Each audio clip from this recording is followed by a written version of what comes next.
criticism for the so-called Eurosceptics. How on earth could those people, many of whom I shared platforms with during the referendum, and some of whom took very prominent positions within the Vote Leave campaign, how on earth could they live with the terms of us staying part of a customs union, of being absolutely no guarantee of getting real control back of our borders, of giving away £30 million for all of it, I mean, the whole thing?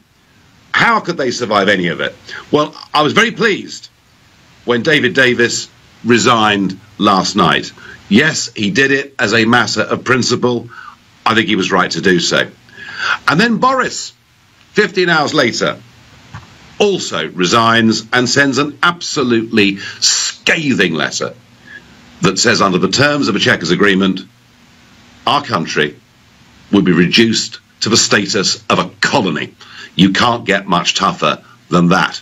David Davis and others have said all the way through that their motivation was actually not to remove Theresa May as Prime Minister. I don't think Boris is exactly saying that. And maybe this is his one and only big chance of taking over the top job. Well, let's get some analysis of what's been going on with the 1922 Committee, the European Research Group, Jacob Rees-Mogg and all. Let's go to Theo Usherwood, LBC's political editor. Theo, good evening. It has been a very, very tough day for Theresa May. In the last few moments, I've got hold of Boris Johnson's resignation letter, which he sent this afternoon, saying that the dream of Brexit is dying, being suffocated needlessly by self-doubt. And of course, Boris Johnson's argument is that if Theresa May actually believed in Brexit, then she would be able to deliver it. But he said that because he can't go along with the government's position, because he actually believes that the government has a song to sing, and those are his words when it comes to Brexit, and it's not singing it, he has fallen on his sword tonight. And alongside David Davis, the Brexit secretary, who went just before midnight yesterday, Theresa May has been meeting with the 1922 committee this evening. She's told that meeting in the Palace of Westminster that to decide is to lead. Some quizzical looks around the room because it's taken her 2 years to reach this position, Nigel.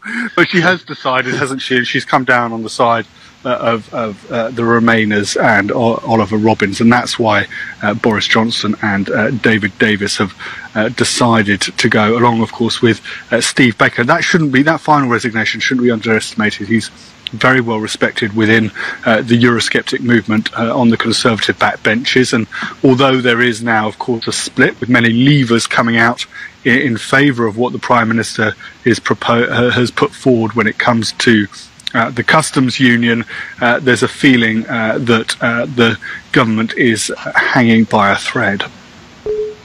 Yeah, no, absolutely. And are 48 letters going to go in demanding a leadership contest? That's the real question.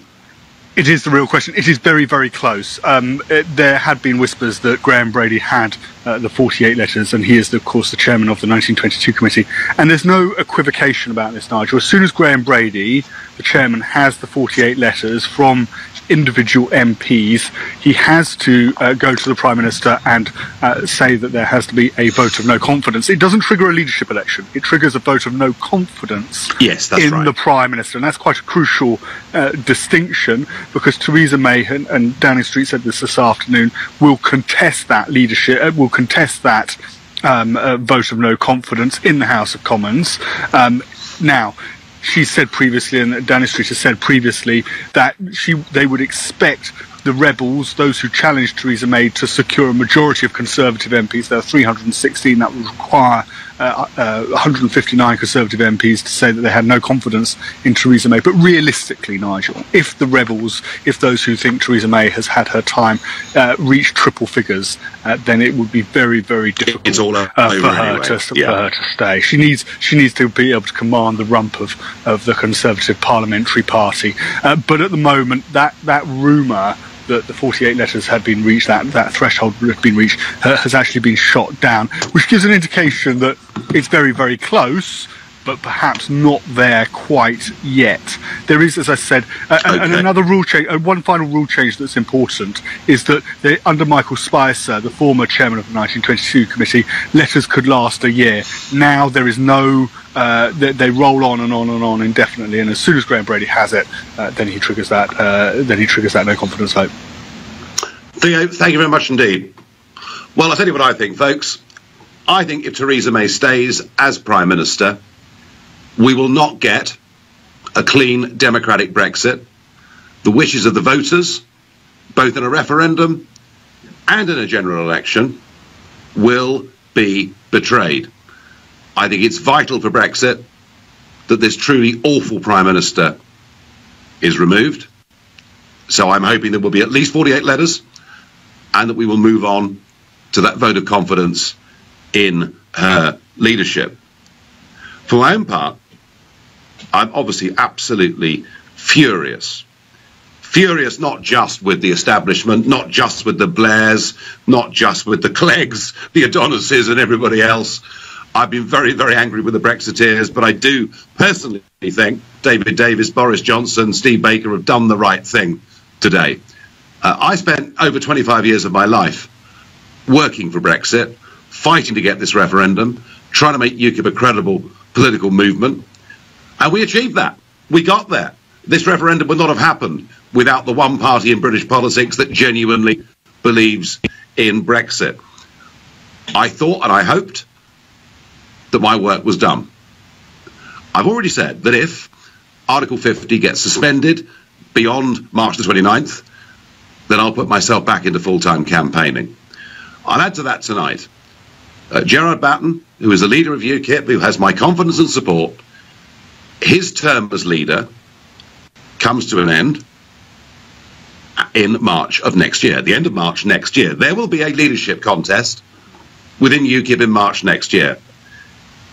If Brexit is not back on track, if we're not actually going to be leaving, and if this Chequers agreement has not been broken, then I will very seriously consider putting my name forward to run as leader of UKIP again.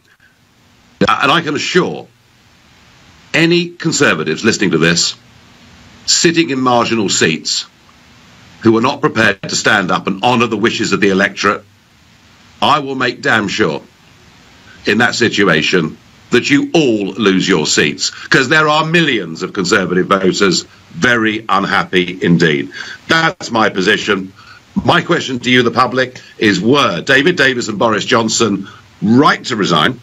And I'm going to go to my first caller of the evening, who is Adam in Lambeth, and first-time caller to this show. Hi, Nigel. I'm not first-time caller. It was the first time I've spoken to you. That's all. Fine. Okay. Well, very good to speak to you. What do you think, Adam? Did they do the right thing? Yeah, absolutely. They did the right thing. And I think Boris is a strategic. He has too much strategy, so he knows something that we don't regard in the Conservative Party. If he's resigned, it's for a reason. And I think this is going to end up being a leadership contest. I expect Theresa May to dig her heels in, because that's what she's pretty much been told to do by, you know, the powers that be that want us to remain in the EU, which, you know, it's not democratic at all. And they're going to take your threat very seriously that you've just put on air, because it definitely hit them home last time you went gun-ho for seats in the European Parliament and all the rest, which you've done really well. Gave us the referendum and won it. So, you know, I'm not a UKIP fan whatsoever, Nigel, and just have to respect the fact that you got the Brexit in the end that you know, we kind of deserve. Now, for me, I think she's going to dig her heels in, and she's probably going to try and go for a general election, because it's going to be her only way of saying that she has a mandate for this and her way forward. Adam, but I agree with you. When you said that for Boris Johnson to have done this, there must have been a reason. I think he was testing the temperature over the course of the last 48 hours. And certainly what I saw on this show yesterday morning, people ringing up saying, I voted Tory 60 years. I'll never vote for them again under this leader. And I think he sensed that. I also think it's pretty unlikely that Boris would have resigned if he didn't think 48 letters would get 22 committee. Okay, listen, we must move on. This is the Nigel Farage Show. It's 7:15. Sure.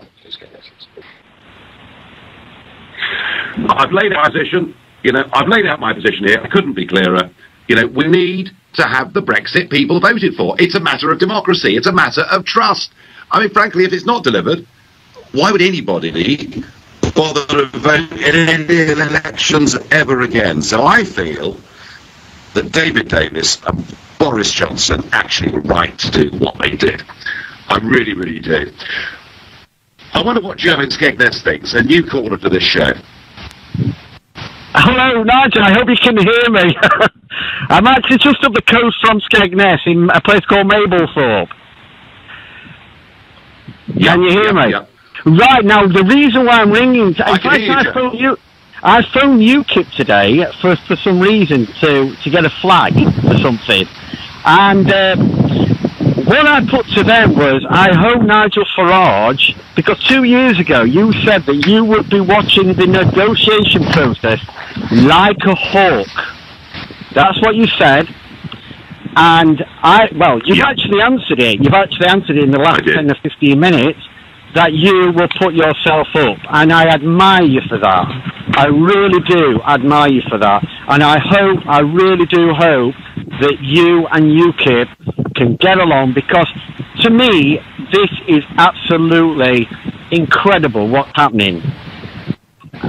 I will not vote again if Do you think, Joe, do you believe what's happening is a betrayal of the Brexit vote?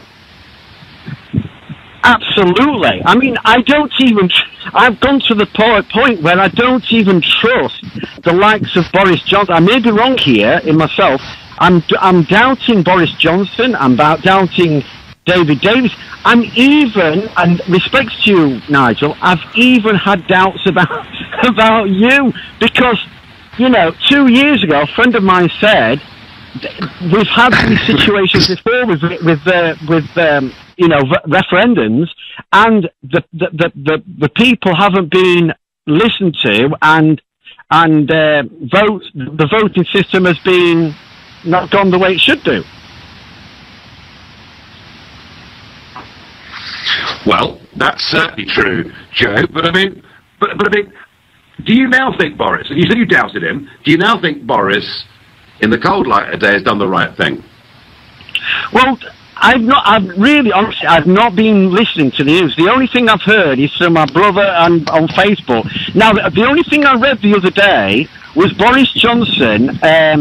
Theresa May has signed something, and he dressed it up as a polished turd, I think was the terminology he used. But then he agreed to it. The article said he agreed to it. Now, why do you say that it's a polished up turd, excuse the language, and then go along and agree with it? Albeit that he's now resigned, and I hope he's resigned for the genuine reasons, and it's not just to make it look like things are, one or the other. Well, Joe, anyway, I'd preferred if David Davis and Boris Johnson had stormed out, as was. There were no ministerial cars waiting for them. There was a very long drive. They had to walk up and call a public taxi, and that would have been a bit humiliating. I sense, Joe, that Boris, he did wait to see which way the wind was blowing. Tory voters in their millions will not live with that Chequers deal. Joe, I thank you for your call. I'm going to move on to Sharon in Oxford. Good evening, Sharon. Hi. I spoke to you a few months ago, and I was defending Theresa May in her job, and you were sceptical about it, and I have to say you were right, and I was absolutely wrong on that. She's just a disaster. She is. I mean, I think, Sharon, I have to say, the worst Prime Minister I've seen in my lifetime. It's bad. I mean, she's very sneaky. She's underhand. She's not upfront with her own ministers. I think it's just terrible what's happened. And it's interesting to hear you say you're going to make a comeback. And obviously, if a general election happens, we need to have a party that is clearly pro-Brexit. But I suppose what we need, I feel, is you need to have something that truly shows people that Brexit is not about a right-wing issue. It's not about a conservative issue. It's actually the people being sold out the most are Labour voters. I used to vote Labour. Labour voters who want to leave the European Union. And the danger is, of course, is that UKIP has always been perceived or portrayed as being a right-wing party. And so it's really in those Labour Leave seats, particularly ones with the Remain MPs, that we really need to have. That's where we really need to make sure that in a general election that a pro-Brexit party can actually make really good headway there, because they were hoodwinked in the last election by Jeremy Corbyn and Labour, who, I mean, if Theresa May's not getting us out, there's absolutely no way Keir Starmer is going to do the job. And I just think that we need to make sure that Labour voters know that they can vote for a pro-Brexit party, you know? Yeah. I mean, the fact is, Sharon, that the 2015 general election, UKIP then actually did more damage to the Labour Party than it did to the Conservative Party. So you're quite right. This question to govern ourselves, make our own laws, be an independent country. This is not a left. But you start from the point of view of if I'd continued in this position, I would have been presenting a case which, in my view, didn't deliver the Brexit the people expected, the 17.5 million people who voted expected, namely bringing control of all our laws back to the UK and bringing control of our borders. So by raising the question, firstly, it puts it puts a disincentive into any further concessions, which is of course always possible. This is not the end of the negotiation. And secondly, if the Europeans turn this down, then I would hope we'd look again. What exactly in the meeting at Chequers did you object to, though? Oh, well, in terms of the policy, well, there are two policy issues and one negotiating issue. In policy terms, we were talking about using a common rule book, which means the common laws, right, set by the European Union. Parliament would nominally have the right to say yes or no to those laws, but if said no, two things could happen. One, let's say it said no to regulations on cars. All of a sudden, all the cars going to Europe are being inspected. So the so-called friction-free border this policy is supposed to deliver disappears. Secondly, it could trigger the fallback option in Northern Ireland. That's the option that the Commission put forward, saying that Northern Ireland should be in the single market, which is ridiculous from our point of view. It would create a barrier inside the country. So the sort of sword of Damocles, the disincentive against blocking any of these laws would be enormous. So so it's not really. I mean, it looks like a return of power to Parliament, but actually it's an illusion. So when you put those points to the Prime Minister and to the Cabinet, clearly she couldn't give you any reassurance on that. But they're pretty obvious points. Why couldn't she see those? Well, you had to ask her that. I mean, but that was only one argument, because that's one. Then you've got the question of the future customs arrangement. I think it was called FCA anyway, and it involved collecting tariffs or taxes for the European Union at our border and to pay to them. Now, even now, the European Union is taking us to court, or is looking to take us to court, because we're not, they think, paying enough tariffs on Chinese textiles. It's a so-called OLAF case. OLAF is the European organisation that does the investigations. Well, in future, we would expect them to want to inspect us again. OLAF inspect us, and therefore it's under the European Court again. So we're not escaping the European Court on our borders. So control of borders becomes an issue. So these things that people voted for in the referendum, and we reiterated during the election campaign, would not be being delivered. But what's the alternative, though? Because a lot of people say, well, it's all very well the Brexiteers complaining about this plan that Theresa May has, but nobody's put forward an alternative plan. Well, what's your alternative plan? I hate to tell you that for 7 or 8 weeks before this process, before this weekend, we had been spending my department's time writing a white paper on exactly that, on what the alternatives were. I mean, what we would do in terms of mutual recognition. In other words, not taking their laws, but saying our cars are equally safe or have equally low emissions.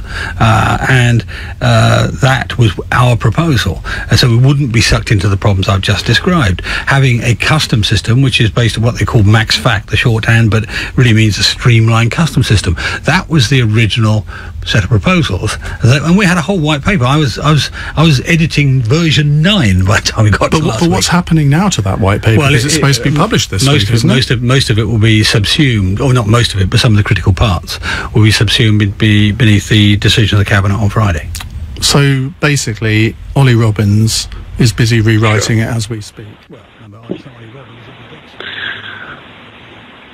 What was it? That was Ian Dale talking to David Davis earlier this afternoon. And David Davis, very logical, very rational, and I genuinely believe doing the right thing. Sharon in Oxford, are you still there, Sharon?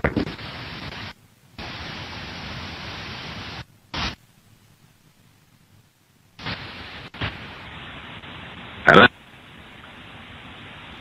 Boris Johnson. Very good evening. If you've just tuned in, Nigel Farage is not with us for the rest of this hour. We've lost the line. He was not in the normal LBC studio, and I'm afraid because of the line quality, we've lost Nigel. So I'm here a little bit earlier than usual, but with only one big story to talk about.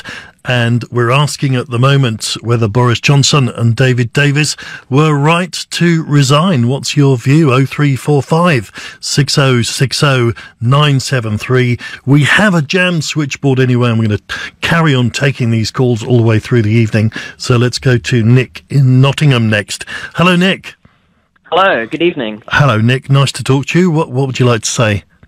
Well, it just seems like a very odd move from the two of them in terms of the party's been in turmoil for, well, ever since the election, really.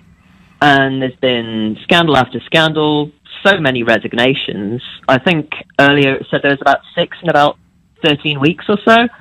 And just piling on with those, it just seems, is the party capable of winning another general election now?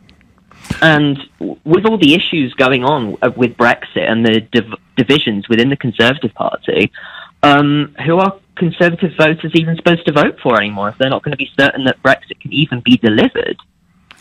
Well, you're right that for a lot of voters it might be Hobson's choice, where are they going to lean over to the Lib Dems? No. Would they want to vote for Jeremy Corbyn? No. And as for why they're doing it, well, why do you think that Boris and David Davis have chosen this particular moment? Well, I feel like with Boris, a lot of what he does is because he wishes to lead the party. I don't think he's been very covert about that. But as for David Davis, I'm not completely certain as to why he has resigned. But with Boris, it seems more that he's done a lot to undermine Theresa May in her time in government, and this just seems to be another step towards doing that and trying to force a leadership election, which he believes he can win. You think that's what's going on, really, then? It's Boris trying to get the number 10 job? Oh, definitely. I think most of what he's done has been to try and undermine Theresa May, and this just seems like... How would you feel about that? I mean, would that be a more genuine choice then? I mean, imagine that Boris somehow manages to do this, and it's not beyond the realms of possibility. And we have, let's say we have a general election, a snap general election, and we've got, on the one hand, Jeremy Corbyn, on the other hand, a Boris-led hard Brexit government with no compromise. Well, that would be more of a genuine choice for voters, wouldn't it? It would, but I honestly don't think going into a general election, Boris Johnson would have the capabilities to win it. I think that this is only going to induce a massive swing towards the Labour Party. Like, opinion polls are very close at the moment, 1 or 2% here and there. And with all of this that's going on, it just seems like... Well, I mean, Boris's argument was that if Theresa May continues down this line, delivers not much of a Brexit at all, then the Tories are finished anyway, because that was her whole platform, was to deliver Brexit. Brexit means Brexit. How many times did she say that? and then she doesn't. Brexit means half a Brexit if you're lucky. I mean, that's not going to win her another election or her party, is it? Oh, that's very true as well. I think the party's in a terrible position at the moment, and maybe they all are. I think that might be part of the problem. I think Labour are in a slightly better position, which, as a Conservative voter, doesn't fill me with a lot of enthusiasm. But I feel like Conservatives, they need something new. They need something. They need some new leadership to reunite the party and to engage voters better. Because I feel like at the moment there's a big divide in the party, and it's just going to lead to people leaving the party and finding someone else to vote for. All right. And I think this is the final swan song for the party. Okay, well, there we are. Nick, thank you very much in Nottingham, LBC. I'm Clive Bull, and here's Jake in Belfast. Hello, Jake. Hello, Clive. Hi, what would you like to say? Well, I'd just like to say that this is great news, these resignations, but I think there will only be an impact if there's more resignations. I don't think two's enough. So... No, I agree with you. I think I don't get the feeling at the moment that anything is going to change, but you know how these things pan out. Sometimes they coordinate these resignations. So there may be more. Yeah, there could be. It's interesting to see what Michael Gove is going to do, because obviously there was the last leadership election where he sort of stabbed Boris in the back, and it's interesting to see whether he'll put his career first here or whether he'll follow David and Boris, but we'll have to see. Well, yes, it will be very interesting to see. Michael Gove was very vocal at the weekend, saying he was a realist and this was a good deal. So he's going to look a bit hypocritical if he now walks away, isn't he? Whereas Boris, obviously, and David Davis were fairly silent about it. Yeah, I think the problem is if there is a leadership election, Mrs. May obviously still has a chance. You know, she certainly still has support in the party. And I don't think that's going to be good for the country. So I think that, I was going to say to Nigel, I think what we need is a resurgence back in UKIP to put more pressure on the Conservatives to go for a more hardline stance, and maybe if there was a leadership election, that it would convince Tory MPs to go for a more hardline candidate, like maybe Jacob Rees-Mogg or Boris. Yeah, they'd have to get the support of a significant number of Tory MPs, though. I think that would be the problem for somebody like Jacob Rees-Mogg, who has his followers, but he doesn't have widespread support.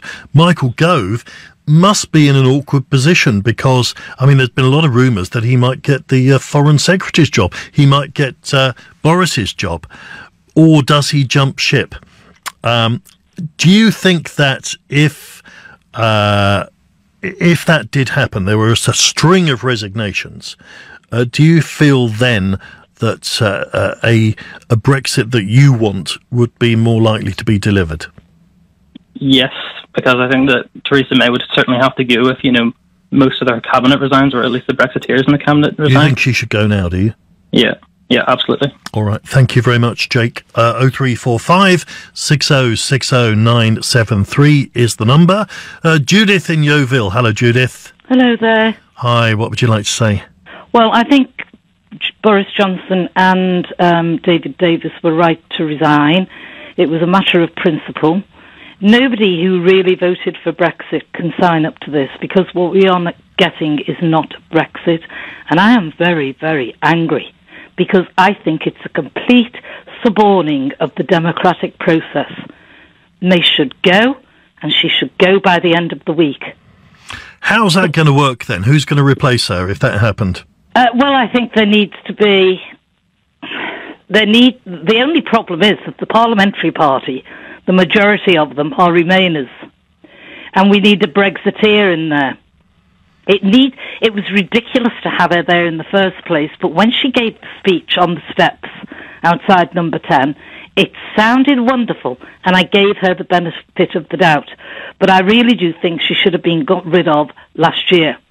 Because if they don't get rid of her, the Conservatives will be out for a generation. People are not happy about this. I've been out today, and people are talking about it. I was on the phone when I came back to get something fixed on my computer, and the guy who was fixing it said, "What do you think of this?" I said, "I think it's outrageous." "So do I. It's not what I voted for," he said. And everybody is saying the same thing. Which are the bits that you didn't vote for that you really object to? I want out of the European Union, completely out of the European Union. She would say that you're getting that. It is an actual Brexit. No, we are not. We are not. Well, which are the bits that the are rule not? book, because that will be changed. That will be changed, no doubt about it. The fact that we are not going to have freedom of movement. There is going to be freedom of movement. She's saying it won't happen. It will happen. Well, she's saying it won't. Means out. But hang on a minute, Judith. Her position is there won't be freedom of movement. So how can you object to that? I'm sorry. If she told me the time of day, I wouldn't believe her. Well, that's... I would not believe her. That's more of a personal thing then, isn't it? I mean, what she says on paper, a lot of it is delivering Brexit. No, it isn't. It isn't. Well, if it was delivering freedom Brexit, of movement. Boris Johnson and David Davis, particularly David Davis, for whom I have a lot of respect and a lot of time, they would not have resigned. And I would like to see a few more. Why do you think Boris Johnson has resigned? I'm cagey about Boris Johnson. I am cagey. I think he realises this is his last shot at the leadership. Yes. As long as he delivers Brexit, I don't mind. But this is not Brexit. He has said himself, this is reducing us to a colony. And that's exactly what it's doing. All right, Judith, thank you for your view. We'll take more in a moment if you've just tuned in. Nigel Farage was here earlier, but he's not in the regular studio today, and the line wasn't very good, so we've unfortunately had to call a halt to that. So I'm here early. I'm Clive Bull here on LBC, and we are talking about only one story today, clearly. That's the crisis in government with Boris Johnson and David Davis resigning. Two very big names from the cabinet. It appears that collective cabinet responsibility didn't last very long. Do you support these resignations? What should happen next? Do you stand by Theresa May? 0345 6060 973 is the number. This is LBC 745. LBC, Clive Bull, in for Nigel Farage, who was here on the line earlier, but due to technical problems, we have lost Nigel. We're still talking about the breaking news today, extraordinary news, which is a crisis in government with the Foreign Secretary and the Brexit Secretary both resigning, and a lot of talk about a leadership challenge, a crisis for Theresa May after that Chequers deal. Let's have your view on 0345 6060 973. Nikki in Goodrich in Herefordshire. Hello, Nikki. Hi there. Hi, what do you think about this?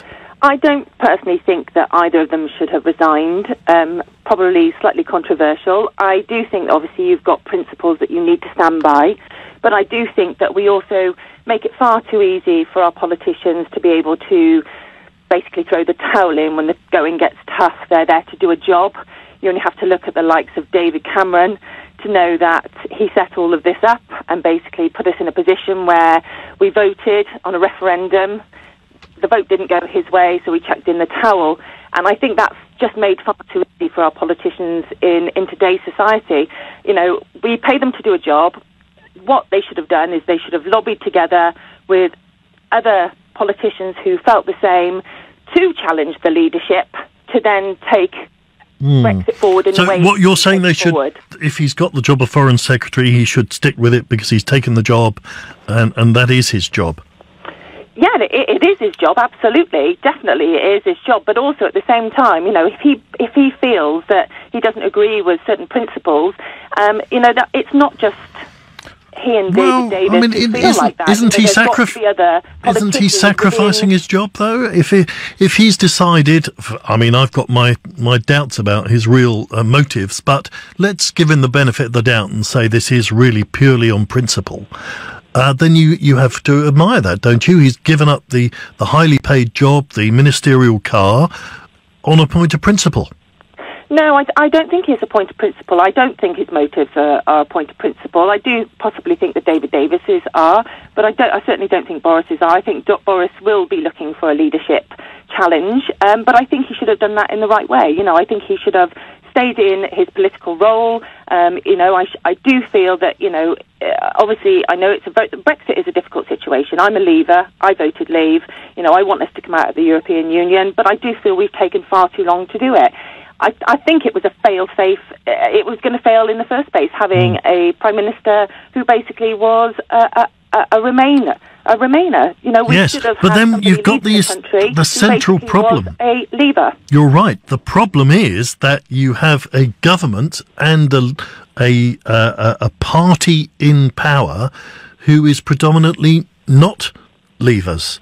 They're predominantly Remainers, and yet they've got to deliver something that they don't really believe in. That's the problem, isn't it? You've got two different battles of democracy going on at the same time. But then at the same time, what we have to look at is that these people are paid to do a job for the country.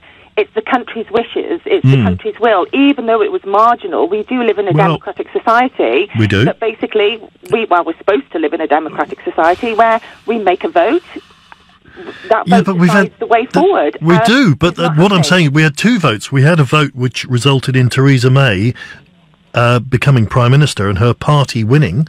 We had another vote, a referendum on the EU, but those two don't fit together. No, they certainly don't. And I also do believe that, was she the only option for us to have as a Prime Minister at the time? Because there just wasn't anybody else that was strong enough. I do think that Boris would have made a better Prime Minister than Theresa May. Could still. To be honest. Do you think? Yes, I do, yeah. I do think that he has obviously a kind of sort of comedy sort of aspect about him, which I know that a lot of people don't like, but I do certainly think that he would have put a braver face on and made tougher decisions, I think, than Theresa has. I think that she's been a little bit too soft. OK, Nikki, thank you very much. Gareth in the Algarve in Portugal. Hello, Gareth. Hello, good evening, Clive. Evening. Wow, you sound better in Portugal than the last caller in the UK. There we are. Well, it's probably because I'm more relaxed and everything. But the point I want to make is it's kind of interesting that they've both resigned. I guess none of us could comment on their personal and political ambitions and why they resigned in detail. That will be up to history to do it. But the point I want to make is I would remind all of the MPs that they voted overwhelmingly in Parliament for a statement by David Cameron that said no ifs, buts, we are voting for to leave or not leave the EU. And they overwhelmingly endorsed it, including Theresa May. And they have backtracked and they have done everything to avoid that issue. They are against the people. And in my experience of 70 years, I've never known a parliamentary environment where the parliamentarians seem to be against the people. Now, some of them call it populist, perhaps. Populist is a term that is pejorative in their view. In my view, it means that we, the people, have exerted our will, and they, the politicians, have a need to obey that will. What about the other people, like the constituents who in some constituencies voted Remain, and the MP is there but that's democracy. You can't say You're saying they should only represent one set of people and not another. Well, in the end, democracy is all about the will of the majority, whether we like it or not. No, it's not. It's about representing all of those views. No, it isn't. The parliamentary democracy, you represent all of those people. No, but in the end, the will of the majority should prevail. And to be honest, that extends into many areas of political life today. And I'd make one other point, that if you read in detail the sticky hand of the dirty civil service are behind a lot of the problems that exist in this Brexit debate altogether. I've read extensively about how David Davis was emasculated by the civil service by taking away his primary confidants within the civil service and replacing them with Remain ones and making sure he was isolated. So there's a lot of things that are behind this whole issue other than the headline news of two politicians with whatever view you have about their personal ambitions. All right, Gareth, thank you. Let's squeeze in Lauren before the news in Streatham. Hello, Lauren. Hi, how you doing? Very good. What would you like to say? Well, basically, I've just been listening to the debate, and I disagree with what a lot of people are saying. So, disclaimer, I'm half French, half British. Mm-hmm. I've spent the first 20 years of my life in France, and I've been back in the UK for about 20 years. I live in London. I'm firmly on the Remain side. What I'm currently standing, basically, is that the referendum was sold on a pack of lies. I think that Johnson, David Davis are now resigning because Theresa May is actually trying to make the best out of the worst possible scenario. This is where I'm coming from. I hear arguments that the civil service are Remain. The bottom line is they have the facts. They have the facts. They know. All the economic indicators are basically showing that Brexit is going to be an absolute disaster. Keeping the alignment is the best possible scenario, in my opinion. And the problem is, you say it was all sold on a pack of lies, but you must know, if you followed the referendum campaign, both sides were using untruths, exaggerations, and were not informing the debate properly. I do agree.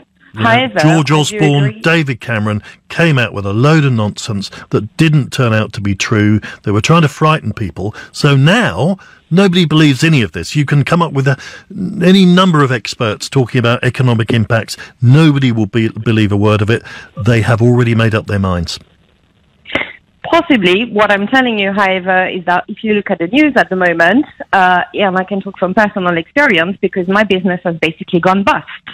Since January. So now, I used to work... I work because of Brexit? Because of Brexit. Do you know why? Because there is a lot less investment going on in the marketing industry. So we're talking about digital transformation project, that sort of thing. Basically, there's a lot less marketing budget, and basically there's no money to hire people like me anymore. And actually, if you look at the job market in marketing as well, there are a lot of struggles going on at the moment in the job market. How would you feel? I've never had any problems before. I've had a business for 4 years, never had any problems before. My turnover was going year on year.